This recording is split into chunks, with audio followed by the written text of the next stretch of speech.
काया आप भी रात को खर्राटे लेकर अपने पार्टनर की नींद खराब कर रहे हैं। खर्राटे तब आते हैं जब हवा की नाली सोते व्यक्ति पार्शली ब्लॉक हो जाती है। जब हवा जबरदस्ती गुजरती है तो गले के सॉफ्ट टिश्यूज वाइब्रेट करते हैं और होती है वो अजीब सी आवाज खर्राटे।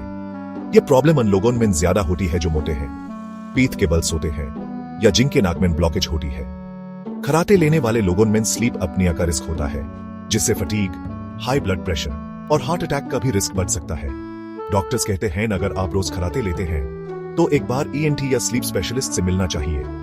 लाइक करें, शेयर करें और ऐसे और हेल्थ फैक्ट्स के लिए सब्सक्राइब जरूर करें। बेल आइकॉन दबाएं ताकि नींद भी आए और नॉलेज भी।